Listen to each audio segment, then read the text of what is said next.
सुप्रभात विद्यार्थियों, आज हम वसंत भाग 1 पाठ 10 झांसी की रानी पढ़ने जा रहे हैं। तो आइए पढ़ते हैं इस अध्याय को।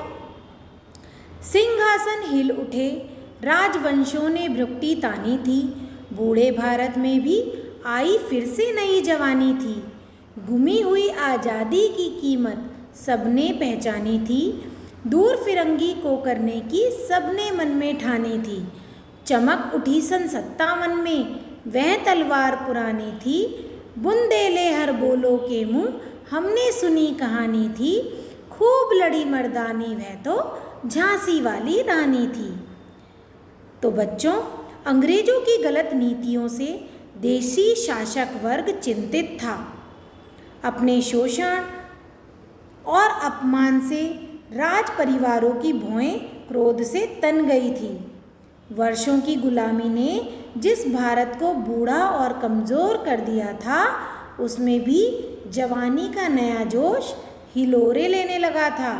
सबको अपनी खोई हुई स्वतंत्रता का महत्व समझ में आने लगा था और सबने यह निश्चय कर लिया था कि अंग्रेजों को देश से मार कर भगाना है।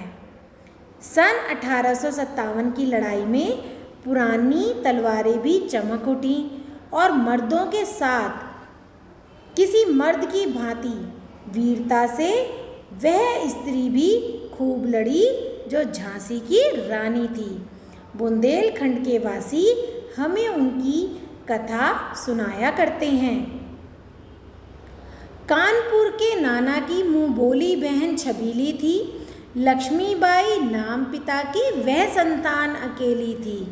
नाना के संग पढ़ती थी वह, नाना के संग खेली थी। बर्छी ढाल कृपाण कटारी उसकी यही सहेली थी। वीर शिवाजी की गाथाएं उसको याद जुबानी थी। बुंदेले हर बोलो के मुँह हमने सुनी कहानी थी।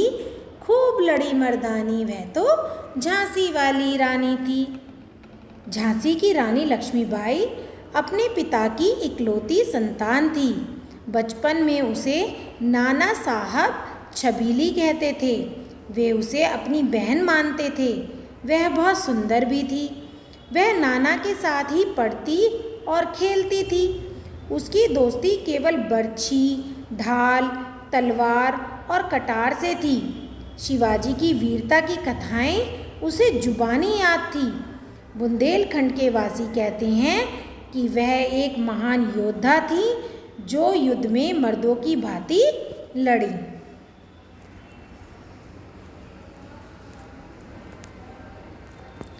लक्ष्मी थी या दुर्गा थी, वह स्वयं वीरता की अवतार।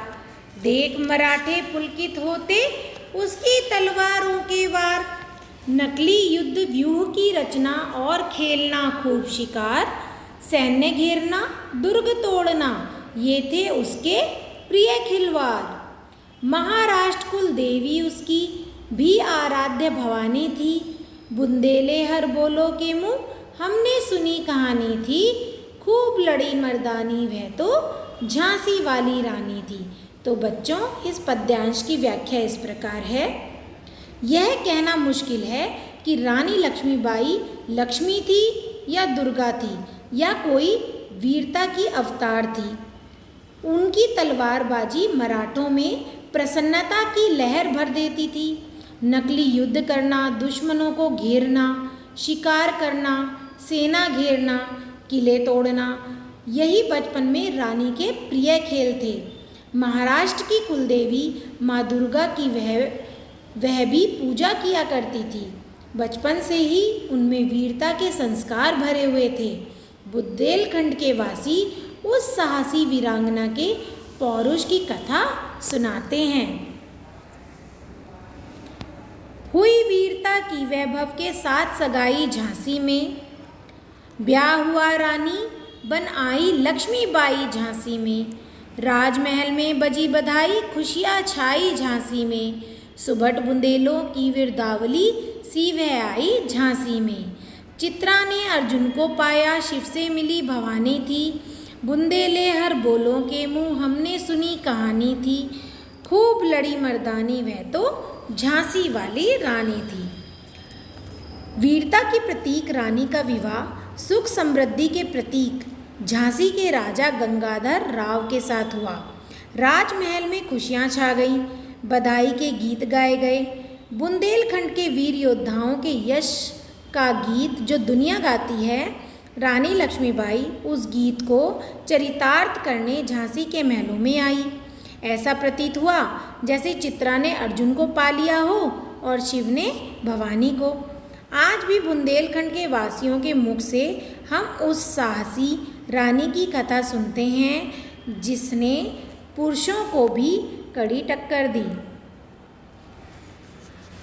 उदित हुआ सौभाग्य मुदित महलों में उजियाई छाई, किंतु काल गति चुपके चुपके काली घटा घेर लाई। तीर चलाने वाले कर में उसे चूड़ियाँ कब भाई, रानी विधवा हुई हाय, विधि को भी नहीं दया आई। निसंतान मरे राजा जी, रानी शोक समानी थी। बुंदेले हर बोलो के मुँह, हमने सुनी कहानी थी। खूब लड़ी मर्दानी वह तो झांसी वाली रानी थी। रानी लक्ष्मीबाई के जीवन में सौभाग्य का उदय हुआ।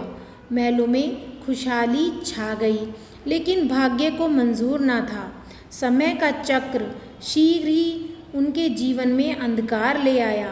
तीर कमान थामने वाले उनके हाथों में भाग्य से सुहाग की चूड़ियाँ देखी नहीं गई। राजा जी निसंतान ही चल बसे, रानी विधवा हो गईं। रानी के दुख की कोई सीमा नहीं थी, ईश्वर को भी उन पर दया नहीं आई।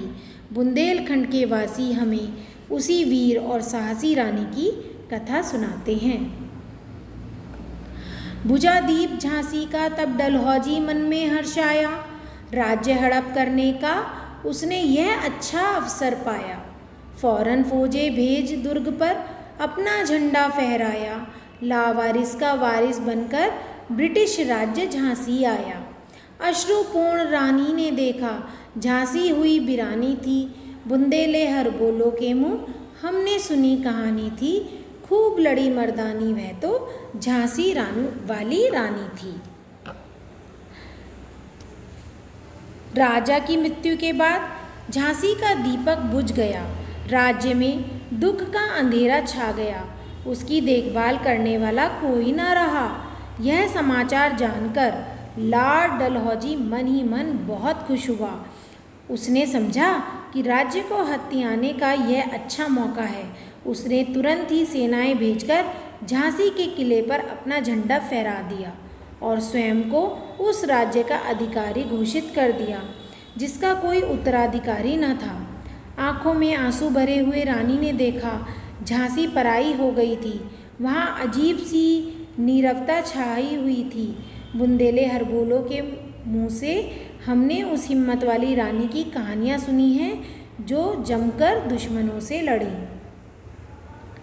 अनुनय विनय नहीं सुनता है, विकट फिरंगी की माया। व्यापारी बन दया चाहता था, यह भारत आया। डलहौजी ने पैर पसारे, अब तो पलट गई काया। राजाओं नवाबों को भी उसने पैरों ठुकराया। रानी दासी बनी यह दासी अब महारानी थी। बुंदेले हर बोलों के मुँह, हमने सुनी कहानी थी। खूब लड़ी मर्दानी वह तो झांसी वाली रानी थी। अंग्रेज़ों की चालाकियों को समझना कठिन था। वे किसी की प्रार्थना नहीं सुनते थे। जब वे व्यापारी बनकर भारत आए तब उन्होंने हमसे दया मांगी थी, लेकिन अब डलहौजी ने देश में अपना राज्य विस्तार आरंभ कर दिया था। उनका स्वरूप बदल गया था। राजाओं और नवाबों को भी वह अपने पैरों की धूल के समान समझने लगे थे। नवाबों और राजाओं की रानियां दासी बन गई थी और अंग्रेज महिलाएं महारानी बनती चली जा रही थी। बुंदेलों के मुंह से हमने लक्ष्मीबाई की वीरता की सभी कहानियाँ सुनी हैं। छिनी राजधानी दिल्ली की, लिया लखनऊ बातों बात।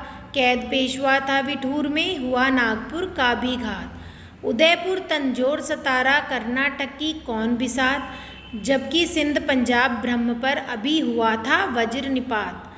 बंगाले मद्रास आदि की भी तो यही कहानी थी। बुंदेले हर बोलो के मुँह हमने सुनी कहानी थी। खूब लड़ी मर्दानी वह तो झांसी वाली रानी थी। अंग्रेज़ों ने राजधानी दिल्ली छीन ली। देखते ही देखते लखनऊ पर भी अधिकार कर लिया। उन्होंने पेशवा को बिठूर में कैद कर दिया। नागपुर पर भी धोखे से अधिकार कर लिया। उदयपुर, तंजौर, सतारा और कर्नाटक की भी उनके सामने कोई हैसियत नहीं रही। सिंध, पंजाब और ब्रह्मा, जिसको अभी हम म्यांमार भी कहते हैं, पर भी उनके भीषण आक्रमण की मुसीबत आई। बंगाल और मद्रास आदि राज्यों की भी यही दशा थी। बुंदेले हमें इसकी कथा के साथ रानी लक्ष्मीबाई की वीरता की कथा भी सुनाते हैं। रानी रोई रनिवासों में, बेगम गम से थी बेजार। उनके गहने कपड़े बिकते थे कलकत्ते के बाजार। सरेआम नीलाम छापते थे अखबारों के अखबार। नागपुर के जेवर ले लो, लखनऊ के 9 लखे हार। ये पर्दे की इज्जत पर देशी के हाथ बिकानी थी। बुंदेले हर बोलो के मुँह हमने सुनी कहानी थी। खूब लड़ी मर्दानी वह तो झांसी वाली रानी थी। अंग्रेज़ों ने देशी राजाओं और नवाबों का अपमान किया, जिससे रनिवासों में उनकी रानियां और बेगमें दुख से बेहाल होकर रोया करती थीं। उनके गहने और कपड़े कलकत्ते के बाज़ारों में बेचे जाते थे। अंग्रेज़ अपने अखबारों में खुलेआम उनकी नीलामी के विज्ञापन छापते थे। इस प्रकार पर्दे में रहने वाली भारत की इज्जत विदेशियों के हाथों बेची जा रही थी। बुंदेले हर बोलो के मुँह हमने रानी लक्ष्मीबाई के पौरुष और वीरता की कहानियाँ सुनी हैं। तो बच्चों,